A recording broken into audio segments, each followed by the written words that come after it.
สวัสดีครับทุกคนวันนี้มาพูดคุยเกี่ยวกับเรื่องตัว Apple Vision Pro ที่เป็นแว่นตาแบบในยุคอวกาศที่ Apple ออกมาเมื่อคืนนี้นะครับผมคิดว่าทุกคนที่เข้ามาดูวิดีโอนี้เนี่ยก็แบบคงได้เห็นข้อมูลได้เห็นข่าวได้เห็นรูปร่างหน้าตากันแล้วนะครับซึ่งเมื่อคืนเนี่ยก็ตื่นตาเหมือนกันในพาร์ทที่แบบ Apple Present ในเรื่องของตัวแว่นVision Pro อันนี้นะครับซึ่งแว่นอันนี้ต้องบอกก่อนก็คือมันเป็นลักษณะที่ Apple Present เนี่ยก็คือเป็นตัวของแว่นลักษณะที่เป็น AR นะครับที่เป็นลักษณะ Augmented Reality ผสมผสานระหว่างสิ่งที่เราเห็นในสภาพแวดล้อมของจริงแล้วก็มีตัวของ Object ที่เป็นตัวของวัตถุเสมือนเนี่ยลอยอยู่ในจอที่เรามองออกไปด้วยตรงนั้นมันเป็นการผสมผสานกันมันจะแตกต่างกับตัวของที่เป็นลักษณะที่เป็นแว่น VR อะไรแบบนี้ที่เราเห็นในตัวของแว่นของ PlayStation นะครับแว่นของตัวของในค่ายของ Facebook ของ Meta ที่ Mark Zuckerberg เคยpresent เคยเปิดตัวไป Mark Zuckerberg ตอนนี้ผมเข้าใจว่าแว่นในฝั่งของ Facebook น่าจะออกในเวอร์ชัน3 แล้วซึ่งก่อนหน้านี้ในแว่นกลุ่ม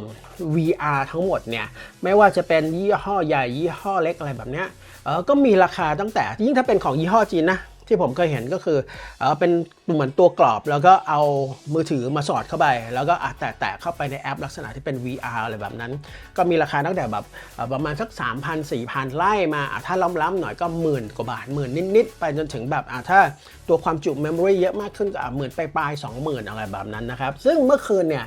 ตัวแว่น Vision Pro คือหูแหกแบบทุกอย่างเลยคนอื่นเขา 20,000 กัน 25,000 สมมุติเอามาขายในไทย 25,000 ก็รู้สึกว่าราคาสูงแล้ว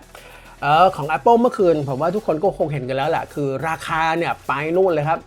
3,500 US ดอลลาร์ตีเป็นเงินไทยคร่าวๆเนี่ยประมาณ 120,000 บาทครับนั่นคือราคาที่ยังไม่รวมภาษีในแต่ละรัฐซึ่งถ้าคิดว่ารวมภาษีเข้าไปด้วยนะคิดง่ายๆว่าเหมือนไปบางรัฐที่แบบเหมือน 7% เหมือนแบบแวดบ้านเราอะไรแบบเนี้ยแว่นตาอันเนี้ยจะมีราคากลายเป็นคิดเงินไทยเนี่ยประมาณ 130,000 บาทโดยประมาณครับสิ่งเนี้ยเราเคยรู้สึกว่าเฮ้ยเราเห็นอยู่ในหนังไซไฟที่เป็นโลกอนาคตตรงนั้นตอนเนี้ยมันมาอยู่ในโลกความเป็นจริงแล้วที่ทำให้เราเห็นหน้าจอลอยๆแล้วเราก็เอามือแบบเหมือนไปกวาดบนอากาศหรือแบบทำท่าทำทางเพื่อขยับตรงจออะไรแบบเนี้ยมันสามารถทำได้แล้วจริงๆนะครับเพียงแต่ว่าสิ่งที่แตกต่างกันเวลาที่เราดูหนังเนี่ยไอตัวจอลอยๆอยู่เวลาแบบโหยิ่งอยู่ในยานอวกาศหรือแบบเป็นหนังไซไฟมากๆเนี่ยเวลาที่เขาเอาจอขึ้นไปลอยๆอยู่บนตรงหน้าแบบเหมือนอะไรอยู่ตรงแบบเนี่ยตรงข้างหน้าเราเลยแบบลอยๆอยู่แบบเนี้ยจอเสมือนเนี่ยมันคือการที่ทุกคนในบริเวณนั้นนะเห็นพร้อมกันหมดครับแต่คือในโลกความเป็นจริงกับตัวของ Vision Pro เนี่ยคนที่เห็นตัวจอที่มันลอยๆอยู่ได้เนี่ยคือคนที่ใส่ตัวของแว่น Vision Pro คนเดียวครับมันจะไม่เหมือนกับตัวของเวลาที่เราจินตนาการว่าโอ้โหถ้าเราใช้แล้วแบบทุกคนในห้องเห็นพร้อมๆกันอันนี้เป็นจุดที่แตกต่างนะครับแล้วก็วันนี้ที่จะคุยเนี่ยก็คือเหมือนคุยทั่วไปมากกว่าในความคิดเห็นว่าผมมีความคิดเห็นยังไงบ้างเกี่ยวกับตัวของ Vision Pro อันนี้นะครับเริ่มต้นเนี่ยก็คือตัวของ Vision Pro ตอนเห็นตอนแรกเนี่ยไม่ใช่ตอนเห็นตอนแรกสิตอนที่เห็นข่าวตั้งแต่แบบโหมันมาเป็นระยะนะตรงนั้นก็ยังสงสัยอยู่ว่าเราอ้างอิงจากสิ่งที่มันมีอยู่ในตลาดอยู่แล้วอย่างเช่นของ Facebook เราเห็นแว่น VR ที่แบบใช้เล่นเกมเฉพาะทางของ PlayStation แบบนี้เห็นของค่ายจีนที่ทำออกมาแบบนั้นแบบนี้เนี่ยก็ดูก็แบบเฮ้ยนึกไม่ออกเลยครับว่า Apple ถ้าจะออกมาแล้วจะทำอะไรหลักๆเนี่ยอย่างเมื่อวานเนี่ยจำได้เลยก็คือลิฟยังโทรมาถามแบบความเห็นเล่นๆเลยช่วงแบบค่ำๆว่าแบบคิดเห็นยังไงว่าแบบมันจะออกมาจริงๆไหมตัวของแว่นเนี่ยที่มันล้ำๆของ Apple เนี่ยผมก็ตอบไปตามตรงครับผมคิดว่าไม่ออกคิดว่าไม่ออกเนี่ยถ้าไม่มีซอฟต์แวร์อะไรมาเล่นกับมันนะครับซึ่งไอ้ซอฟต์แวร์เล่นกับมันเนี่ยก็บอกถ้ามันมีซอฟต์แวร์เล่นอะไรกับมันนิดหน่อยเนี่ยเดี๋ยวมันก็ออกมาได้ไม่มีปัญหาแต่ถ้าออกมาแบบดื้อๆเลยตึงๆเลยเนี่ยไม่รู้จะทำอะไรเนี่ยมันงงๆไม่รู้ใช้งานอะไรคนก็ไม่น่าจะซื้อแต่คือสิ่งที่ Apple Present เมื่อคืนเราก็ได้เห็นว่า Apple เนี่ยวาดไว้ให้เราครับเหมือน direction ทิศทางว่าไอ้แว่นอันเนี้ยเอาไปประยุกต์ใช้งานอะไรได้นะครับหลักๆเนี่ยสิ่งที่เราดู Present เมื่อคืนของ Apple เนี่ยเราจะเห็นวิธีการที่ Apple Present เนี่ย แตกต่างจากสิ่งที่ Facebook ทำกับตัวของแว่น VR นะครับตรงนั้นในความเป็นตัวของ Facebook ก่อนหน้านี้ถ้าใครติดตามเนี่ยโอ้โหยิ่งตัวของ Metaverse ที่แบบต้องใส่แว่น VR เข้าไปกระโจนเข้าสู่ในโลกของที่เป็นตัวของ Virtual Reality โลกเสมือนเนี่ยตรงนั้นแล้วก็มีมือเข้าไปก็คือเหมือนเราต้องกำจอยสติ๊กเข้าไปอันหนึ่งเพื่อที่ว่าจะได้เป็นเหมือนแบบมือ Virtual ของเราในเวลาที่เราเข้าไปในโลกเสมือนตรงนั้นซึ่งอันนั้นเป็นสิ่งที่ทางMeta หรือทาง Facebook ตีความว่ามันน่าจะประมาณนั้นแต่สิ่งที่ Apple ทำกับตัวของ Vision Pro เนี่ยลองสังเกตได้ครับสิ่งที่ Apple Present ตั้งแต่ต้นจนจบของตัวแว่นอันเนี้ยครับตัวของ Vision Pro เนี่ยมันคือการใช้งานแบบทั่วไปมากมันคือการใช้งานในชีวิตประจำวันมันคือการใช้งานที่เราพอเห็นภาพแล้วเรานึกออกว่าเราจะใช้งานมันทำอะไรเพราะว่าถ้าย้อนกลับไปของทางMeta หรือของ Facebook เนี่ยทุกครั้งที่ผมเห็นผมก็จะตั้งคำถามว่าเฮ้ยถ้าเราจะเข้าไปเหมือนแบบอยู่ในโลกเสมือนกับเพื่อนแบบนั้นแล้วก็ทุกคนต้องใส่แว่นเนี่ยเราคุยแชทกันหรือแบบเราเฟซไทม์หรือแบบวิดีโอคอลกันได้ไหมโดยที่ไม่จำเป็นต้องใส่แว่นอะไรพวกนี้ด้วยตรงนั้นซึ่งของ Apple ก็จะใช้ในลักษณะที่ว่าวิธีพรีเซนต์เนี่ยก็คือโอเคคุณอยู่ในบ้านคุณก็ใช้ได้นะคุณดูหนังคนเดียวคุณได้จอใหญ่แบบมหึมามากครับแล้วก็สามารถที่จะเปิดเบราว์เซอร์ขึ้นมาแล้วเราเหมือนแบบทำมือกวาดๆในอากาศหรือสั่งคำสั่งเสียงอะไรแบบนี้หรือแบบใช้สายตาในการออกคำสั่งอันเนี้ยเป็นสิ่งที่แตกต่างกันเลยครับวิธีคิดเนี่ยของทางฝั่ง Facebook กับ Apple เนี่ยแยกทางกันอย่างนี้เลยนะครับซึ่งเมื่อคืนเนี่ยตัวของ Vision Pro ก็พรีเซนต์ออกมาในลักษณะที่แบบใช้ในชีวิตประจำวันคุณพ่อใส่แว่นเข้าไปเห็นลูกเล่นอยู่ข้างหน้ากดถ่ายวิดีโอกดถ่ายรูปอะไรแบบนั้นแล้วก็ถ้าคุณอยู่บ้านคนเดียวคุณนั่งโซฟาสบายคุณดูหนังบูมแล้วให้จอเนี่ยมันใหญ่ขึ้นถ้ายังใหญ่ไม่พอคุณขยับตรงมุมขอบจอที่มันลอยๆอยู่ตรงหน้าคุณเนี่ยแล้วก็ดึงออกมาให้มันขยายใหญ่ขึ้นได้ซึ่งตัวของจอนะครับที่เป็นที่อยู่ในเว็บ Apple เนี่ยก็คือจอเนี่ยจะสามารถขยายได้ถึงประมาณ100ฟุตนะครับตรงเนี้ยผมไม่รู้ว่าเป็นแนวตรงอย่างนี้หรือแนวทะแยงนะครับซึ่งถ้าเป็นแนวทะแยงเนี่ยโอ้โหมันคือจอมันคือมากเหมือนแบบโรงหนังเลยโรงหนังแบบที่มันจอใหญ่กว่าเกิน100นิ้วเลยตรงนั้นนะครับซึ่งอันเนี้ยโอเครายละเอียดยังไม่ได้ออกมาเยอะเท่าไหร่แล้วก็ถัดมาที่ Apple Present เนี่ยนอกจากใช้ในเรื่องของความเป็น Entertainment อะไรต่างๆเนี่ยก็คือ Apple Present ว่าสามารถที่ใช้เป็นจอลักษณะที่ว่าเวลาคุณไปโรงแรมคุณเอาตัวของ Vision Pro อันนี้ไปด้วยนะแล้วคุณก็ใส่หัวไปเนี่ยแล้วคุณก็เอาสไลด์PowerPoint ขึ้นมา Microsoft Word ขึ้นมาอีกจอด้านซ้ายตรงนี้ปุ๊บเป็นแบบFaceTime ประชุมกันอยู่คุณสามารถหันไปประชุมแล้วคุณก็ดูจอต่างๆไปได้รอบๆตัวแบบเนี้ยอันนี้ก็เป็นสิ่งที่ Apple Present ว่ามันเอาไปใช้งานอย่างนี้ได้นะรวมถึงตอนจังหวะเดินทางก็จะมีการ Present ว่าตอนอยู่บนเครื่องบินก็คือถ้าอยู่บนเครื่องบินคุณอยาก Entertainment ตัวเองคุณก็เอาตัวของแว่น Vision Pro เนี่ยมาสวมหัวเข้าไปตุ้มแล้วก็ดูหนังแบบเพลินๆเป็นจอใหญ่ๆมีตัวของหูฟังAirPods อีกคู่นึงใส่เข้าไปเนี่ยตอนที่ดูหนังได้เลยแบบเนี้ยครับอันนี้เป็นสิ่งที่ Apple Present รวมถึงที่ผมเนี่ยเห็นแล้วผมว่าคนที่ทำงานกับคอมพิวเตอร์น่าจะชอบก็คือมันเหมือนมันลิงก์กับตัวของเครื่อง Mac ได้ด้วยเวลาที่เราใช้ตัวของ Vision Pro กับเครื่อง Mac เนี่ยเราก็ให้ตัวของจอของ Vision Pro เนี่ยเป็นจอเครื่อง Mac ที่เราทำงานไปเลยตอนตัดต่อวิดีโอตอนที่ทำงานต่างๆบนตัวของเครื่อง Mac ตรงนั้นแล้วมือเราก็วางแช่อยู่ตรงที่เป็นตัวของคีย์บอร์ดบนเครื่อง Mac แบบนี้แล้วก็ดูจอใหญ่ๆดูดีวะอย่างในกรณีที่ Apple Present ว่าแบบโอ้โหดูหนังจอใหญ่ๆแบบนี้ผมรู้สึกว่าถ้าจะดูทีวีจอใหญ่ก็สำหรับผมซื้อทีวีจอใหญ่จะซื้อจอแบบ70นิ้ว80นิ้วณปัจจุบันนี้ทีวีเนี่ยที่หาซื้อกันได้ประมาณราคาประมาณแบบแพงๆหน่อยก็ประมาณแสนนิดๆเนี่ยไปถึง100นิ้วแล้วตรงนั้นซื้อทีวีได้ดูทั้งบ้านถ้าซื้อตัวของ Vision Pro ได้ดูคนเดียวอันนี้ก็แล้วแต่นะครับตรงนั้นแล้วก็ถัดมาเนี่ยที่ผมกังขากับเรื่องของตัว Vision Pro เนี่ยก็คือโอเคเราเห็นแบบความเทคโนโลยีล้ำสมัยโอ้โหมันดูแบบอลังการมากที่มันทำได้มันใส่เทคโนโลยีมาเต็มขนาดนั้น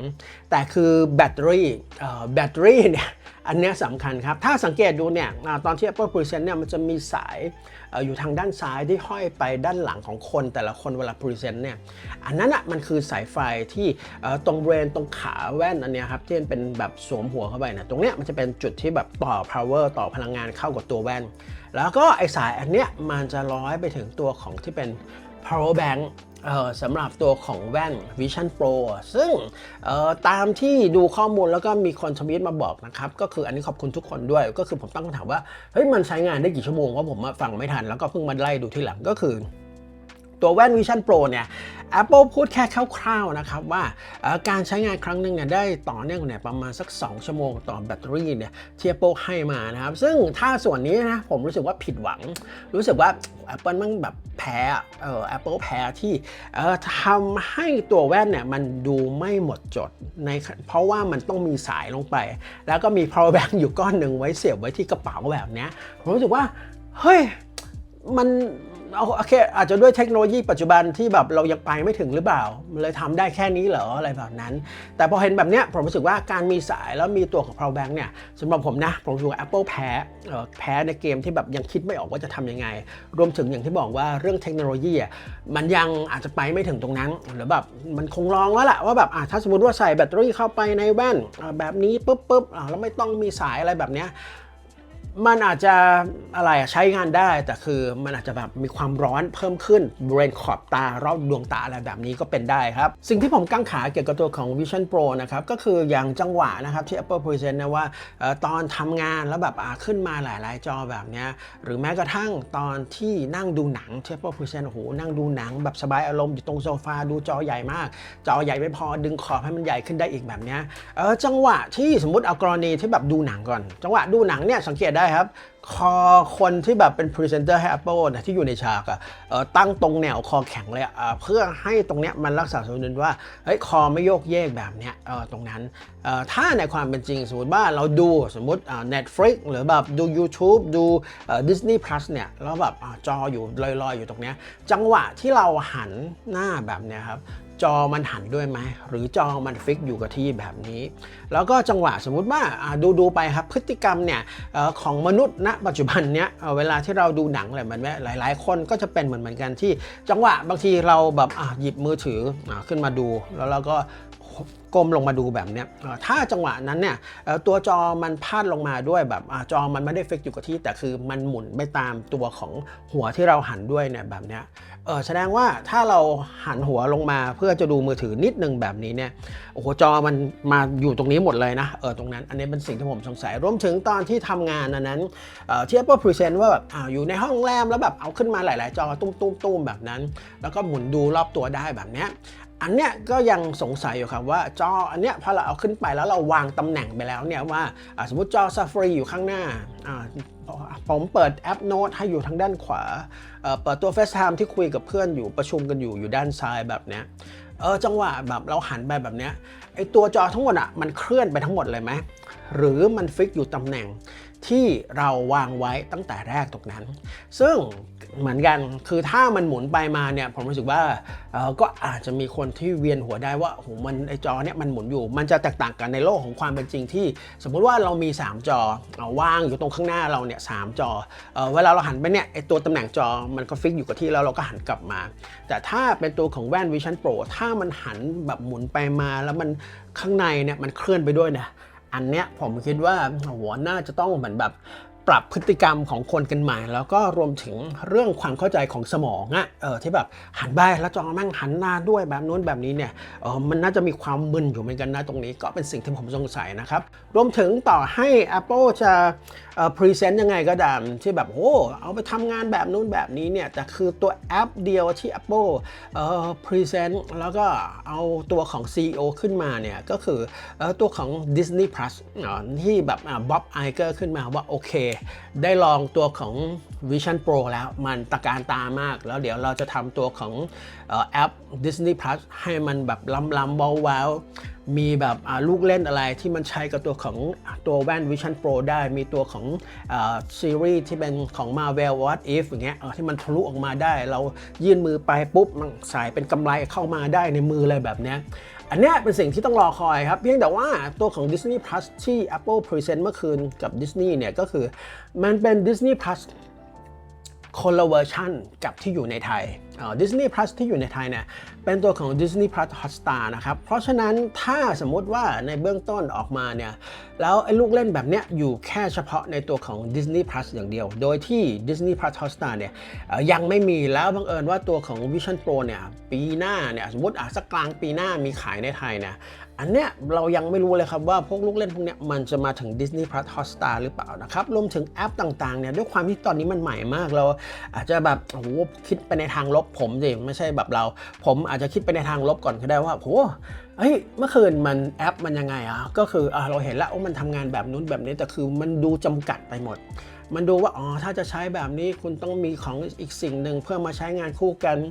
ถ้าจะใช้งานยาวๆต้องแบตเตอรี่ในตัวของ power bank ที่ต่อกับตัว Vision Pro อยู่ได้แค่2ชั่วโมงต้องยังไงต้องลากสายลากปลั๊กไฟมาเสียบ USB-C ที่ตัว power bank ของ Vision Pro อีกทีหนึ่งแบบนั้นเหรอแล้วก็อยู่กับที่แบบนั้นเหรออะไรแบบนี้อันนี้ก็เป็นสิ่งที่ผมกังขานะครับกับราคาที่3,500 US ดอลลาร์เนี่ยผมว่าApple ก็ยังไม่รู้ว่าสิ่งนี้มันจะถูกเอาไปใช้อะไรยังไงได้แบบกว้างขนาดไหนผมเข้าใจแหละว่าเนี่ยก็ลองดูว่าทำออกมาเนี่ยแล้วคือมันอาจจะแบบณเวอร์ชั่นหนึ่งตอนนี้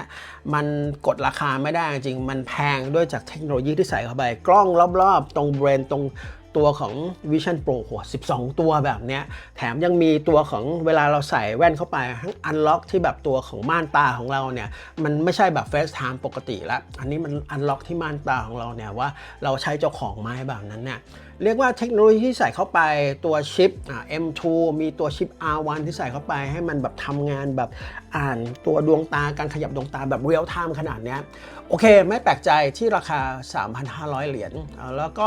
ยังผมเห็นฟีดแบ็กจากทางฝั่งเมืองนอกก็ถ้าเป็นคนมีสตางค์อย่างหลายๆคนที่เป็นยูทูบเบอร์แล้วมีสตางค์ก็บอกว่าโอเคทำมาเลยพร้อมซื้อเดี๋ยวซื้อมาให้ลูกเล่นด้วยแบบนี้ก็มีหรือบางคนก็ถ้าทั่วๆไปไม่ว่าจะเป็นในฝั่งเนี่ยในไทยเนี่ยที่พูดคุยกันในฝั่งต่างประเทศภาษาอังกฤษภาษาอะไรก็ตามก็ยังตั้งคำถามกันหมดครับว่าสิ่งเนี้ยมันใช่จริงๆเหรอสำหรับโลกในอนาคตนะครับโอเคแหละว่าเวลาที่เราพูดถึงว่าของที่แบบมันดูล้ำมันดูประหลาดมากเนี่ยเดี๋ยวสักพักหนึ่งมันก็มาใช้กันเหมือนตอนถ้าย้อนกลับไปคล้ายๆกันเนี่ยก็จะมีคนแซวตอนที่ AirPods รุ่นเทคนิคออกมาที่เหมือนเป็นตัวของหูฟังมีสายแล้วตัดตัวสายทิ้งแล้วก็ทำเป็นหูฟังบลูทูธตอนนั้น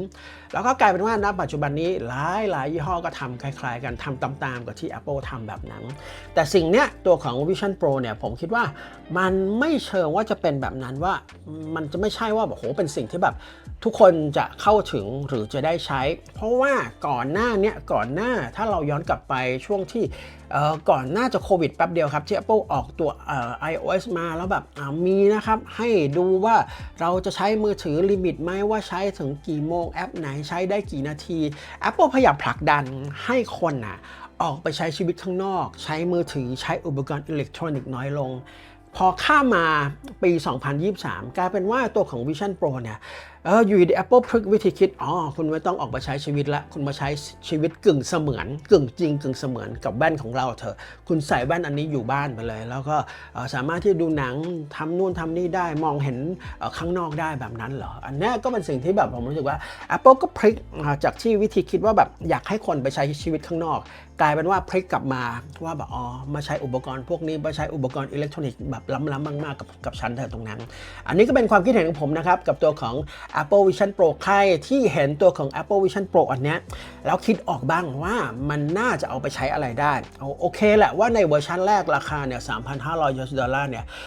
ไม่ใช่ทุกคนที่จะเข้าถึงได้ครับไม่ใช่กลุ่มใหญ่เลยเป็นยอดแบบสมมติเป็นสามเหลี่ยมก็ยอดแบบปลายพีระมิดมากที่จะซื้อผมใช้คำว่าซื้อของเล่นเลยนะซื้อของเล่นในราคาแบบ120,000 130,000แล้วก็ ผ่านไปอีกสักปีหนึ่งสมมติผ่านไปอีกปีหรือ2ปีเนี่ยก็อาจจะมีรุ่นใหม่ที่ราคาถูกลงกว่านั้นครึ่งหนึ่งหรือแบบถูกลงกว่านั้นสัก 70% ก็อาจจะเป็นไปได้อาจจะแบบไม่ต้องล้ำขนาดนี้ตัดฟังก์ชันออกบางอย่างเนี่ยแล้วกดราคาให้มันลงมาได้เนี่ยก็อาจจะเป็นไปได้นะครับตรงนั้นใครมีความคิดเห็นง่ายเกี่ยวกับตัวของ Vision Pro นี้มาเล่าให้ฟังกันบ้างนะครับส่วนตอนนี้ขอลาไปก่อนครับสวัสดีครับ